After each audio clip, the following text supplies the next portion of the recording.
దేవుని పరిశుద్ధ నామానికి స్తుతి కలుగునగాక. దైవ వాక్కు అనే డైలీ కార్యక్రమానికి ప్రేమతో మిమ్మల్ని ఆహ్వానిస్తూ ఉన్నాం. సిలువ ద్వారా కలిగే ప్రతి ఆశీర్వాదానికి దేవుడు మనలందరినీ వారసులుగా చేసి ఉన్నారు.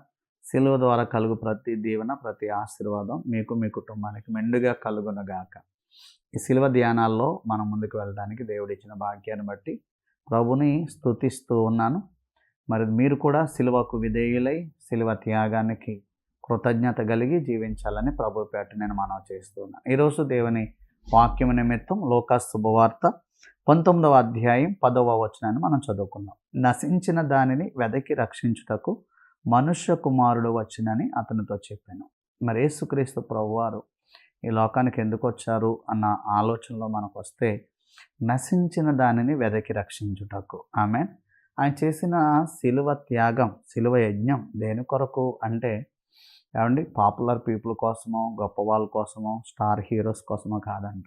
ఎవరైతే నశించిపోతున్నారో, ఎవరైతే లాస్ట్ అయిపోయారో వారి కోసం.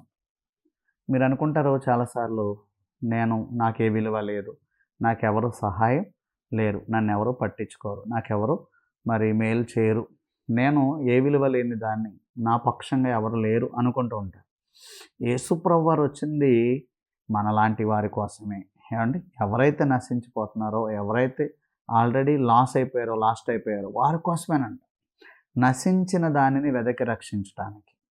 అంటే సిలువ యాగము, సిలువ త్యాగము ఎవరి కోసం అంటే, ఏమండి, నశించిపోతున్న వారి కోసమే. నిన్ను ప్రభువు వెదకి రక్షించడానికి లోకానికి వచ్చి ఉన్నారు అన్న సంగతి, సత్యాన్ని మీరు గ్రహించాలి అని ప్రభువు పేట నేను మనవి చేస్తూ ఉన్నాను. ఆల్రెడీ నేను గొప్ప, నేను గ్రేటు, నేను ఆల్రెడీ మరి ఏదైనా చేయగల అనే వాళ్ళ కోసం కాదండి. మరి వాక్యం చెప్తుంది నశించిన దానిని వెదకి రక్షించడానికి. మరి ఎవరైతే పాపంలో, శాపంలో మరి పడిపోయి నశించిపోతా ఉన్నారు, నేను ఈరోజు చెప్తాను కదా, నువ్వు అనేక పాపాలు చేసావా, నీకోసమే యేసయ్య వచ్చింది. అనేక రోగాలతో ఉన్నావా, నీకోసమే యేసయ్య వచ్చింది. అనేక సమస్యల్లో ఉన్నావా, నీకోసమే ఈ సిలువ. అనేక ఇబ్బందులతో కొట్టుమిట్లాడిపోతా ఉన్నావా, ఏ దిక్కు లేని పరిస్థితిలోనే ఉన్నావు, నీకోసమే యేసుప్రభు వారు సిలువ వేయబడ్డారు. ఆ సిలువ ద్వారా నశించిపోతున్న నీ జీవితానికి ఒక విమోచన, ఒక విడుదల, మరి నశించిపోతున్న మన బ్రతుకుకు రక్షణ యేసుక్రీస్తు ప్రభువారి ద్వారా మనకి దొరుకుతుంది అన్న సత్యాన్ని మీరు గ్రహించాలని మనం చేస్తూ ఉన్నాం. కాబట్టి ఈరోజు యేసుప్రభు వారు పరలోకాన్ని విడిచి లోకానికి వచ్చి సిలువ యజ్ఞము ద్వారా నశించిపోతున్న మన జీవితాలను తండ్రితో మరి ఏకపరిచి, తండ్రితో సమాధానపరిచి మనల్ని ఆయనతో మరి అంటుకట్టి ఉన్నారు.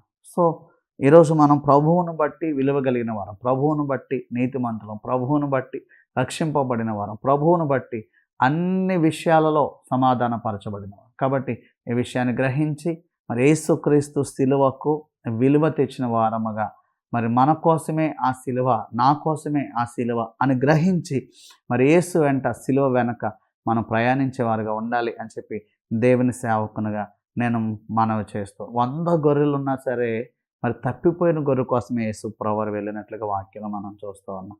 మరి 99 గొర్రెలను కూడా వదిలిపెట్టి యేసుప్రభు వారు ఏదైతే తప్పిపోయిందో, ఏదైతే నశించిపోతుందో దానికోసం వెళ్ళారంట.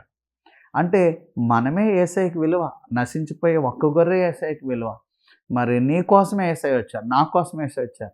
నేను ఏ విలువ లేని దాన్ని అనుకోవద్దు. నువ్వు యేసయ్య దృష్టిలో చాలా విలువ గల దానవు, విలువ గలవారు. మన కోసమే యేసు సిలువ వేయబడ్డారు, మన కోసమే యేసు సిలువ రక్తం కార్చాలని గ్రహిద్దాం. సిలువకు విలువ తెద్దాం.